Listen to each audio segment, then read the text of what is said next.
I'm Rachel Hernandez, real estate investor turned mobile home investor and best-selling author. I make a living investing in mobile homes for cash flow for long-term passive income. After many mistakes and lessons learned, I've been able to create the kind of life where I can do the types of things I want to do, not have to do. I created the Adventures in Mobile Homes podcast to share with you what I've learned so you can spend more time with family, friends, and do things you love.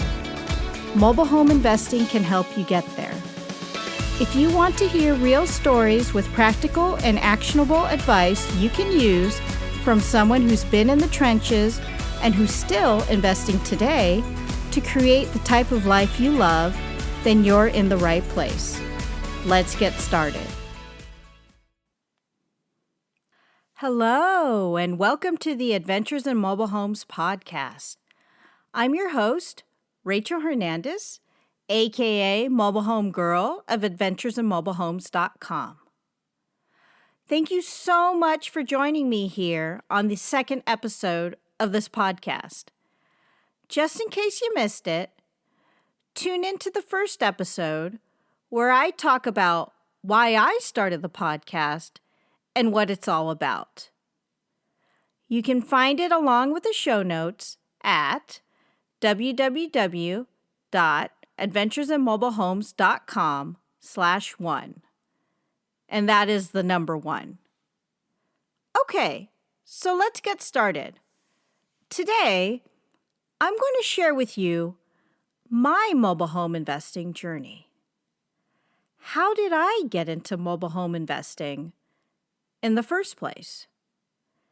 Because, to be honest, most real estate investors, they just don't wake up one day and say, I'm going to start investing in mobile homes. Mobile homes just isn't the most popular niche out there. In fact, I only know one person whose experience in real estate investing was mobile home investing and nothing else. She read Lonnie Scruggs' book, Deals on Wheels, and just started taking action on what she learned from his book. And she happens to be one of my earliest mentors when I first started out. As a side note, I'll probably cover finding a mentor to help you with your own mobile home investing journey on a future podcast episode. So hang in there with me. But today, it's going to be all about my own mobile home investing journey. I'll tell you exactly how I got started in mobile home investing and where I am today. But before we move on, let's hear a word from our sponsor. Hey there, Rachel here. Are you interested in mobile home investing? If yes, I've got a free mobile home investing course for you. It's called What You Need to Know to Get Started in Mobile Home Investing. It details all the ins and outs of what you need to know before you get started as a mobile home investor. With so much information out there, it's overwhelming to go out and search for what you're looking for. So I put my knowledge and expertise in mobile home investing to work. And it's all in this free training course. You can find it at www.adventuresinmobilehomes.com/free training class. Again, www.adventuresinmobilehomes.com/free training class. Grab your seat and get started today. Now, back to the show. Okay, so how did someone like me, a college-educated professional, get into mobile home investing in the first place? By the way, before my real estate investing career, I was a sales executive for various Fortune 500 corporations. Well, this is not your typical love story when it comes to real estate investing. It wasn't love at first sight when I first heard about the niche of mobile home investing.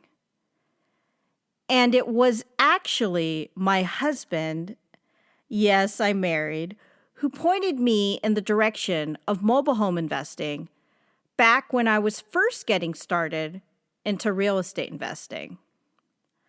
By the way, if you'd like to hear more about me and my husband and our own journey together as real estate investors, you may want to tune in to a podcast interview I did on the topic. I'll link it up in the show notes if you want to check it out. Getting back to the story, it was during my transition from being a wholesaler, being in single-family homes, to getting into buy and hold real estate investing, where I was first introduced to mobile homes. My husband had actually read about Lonnie Scruggs and his methods of buying and selling mobile homes on notes. Kind of like an IOU, where someone would send monthly payments every month until the home was paid off. Lonnie liked to call that mailbox money.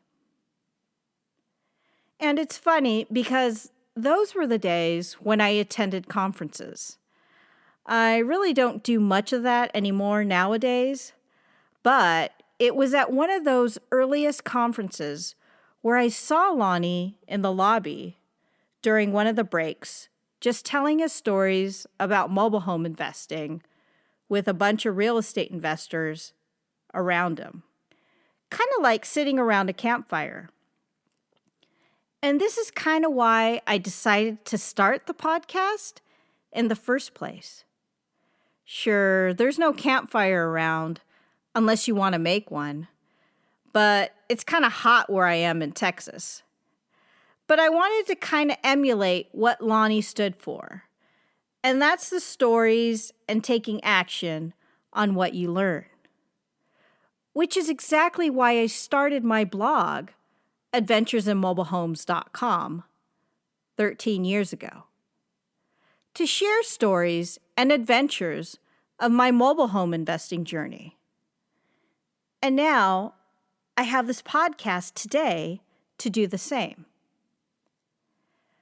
Getting back to the story, when my husband first told me about mobile home investing, I really wasn't that impressed.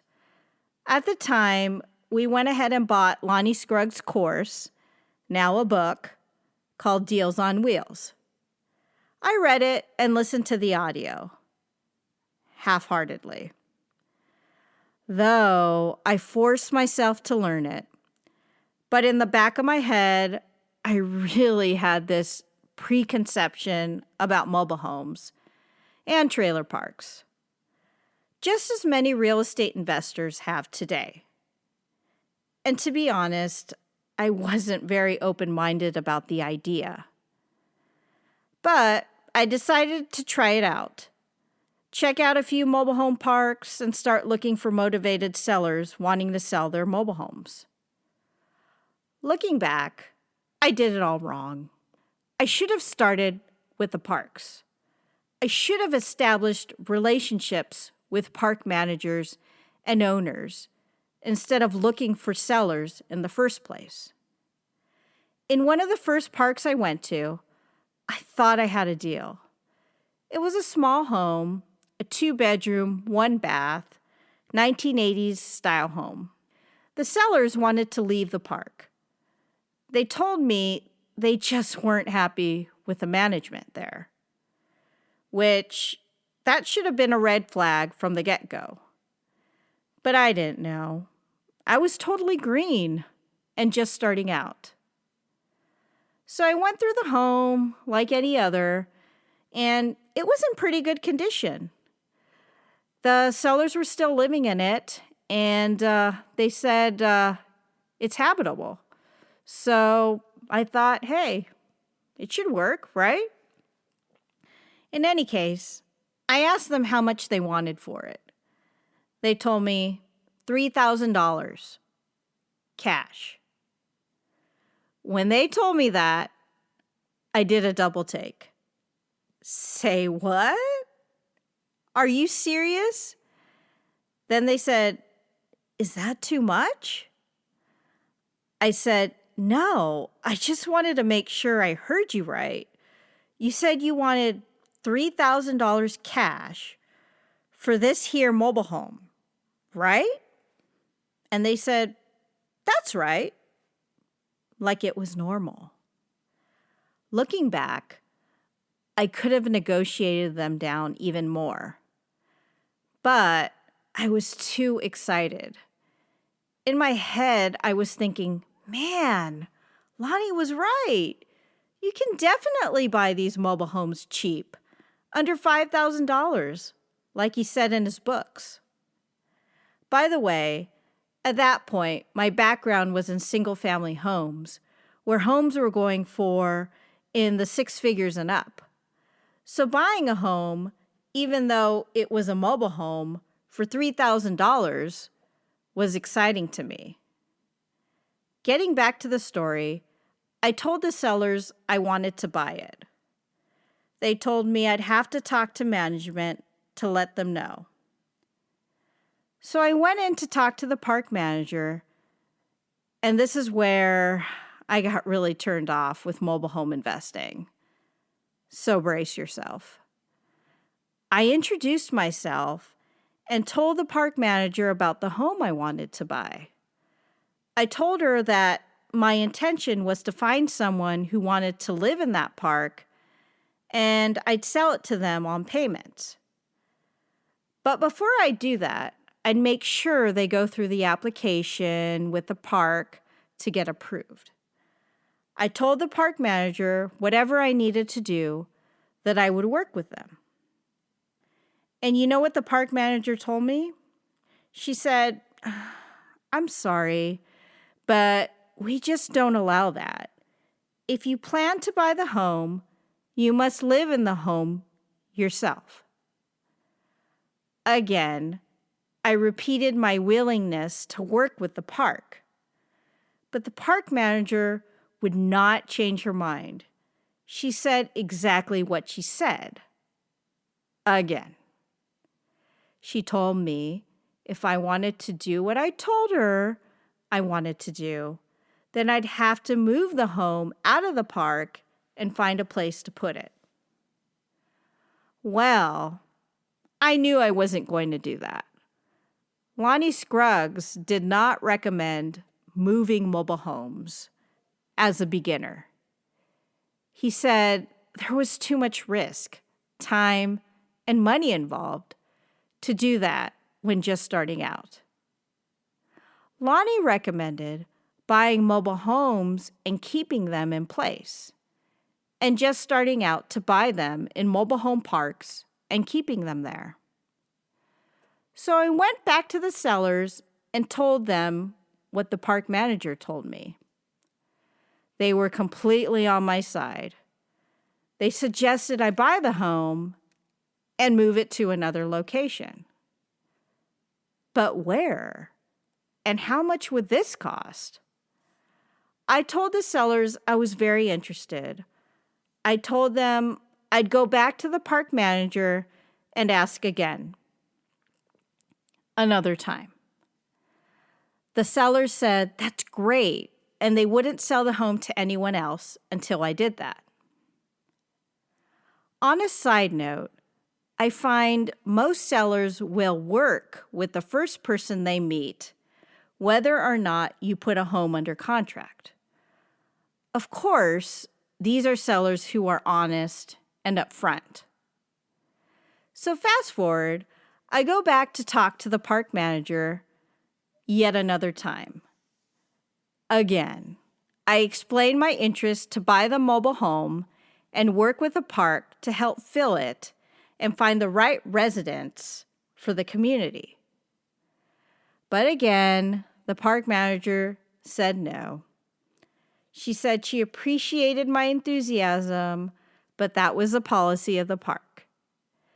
If you're going to buy the home and keep it here, you must live in the home yourself, she said. So I smiled and thanked her for her time. I told her I understand. I hung my head down and left. When I went back to the sellers, I told them the bad news. Again, they asked me if I could buy the home and just move it somewhere else. I told them that was not my plan and it would be too costly.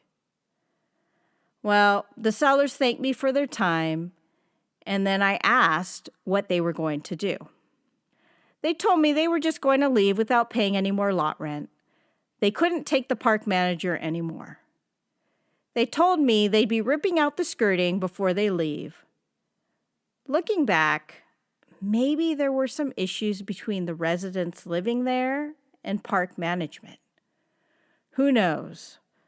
I didn't get into it. After we parted ways, I told my husband my experience. I told him I didn't think mobile home investing was for us. I just got completely turned off.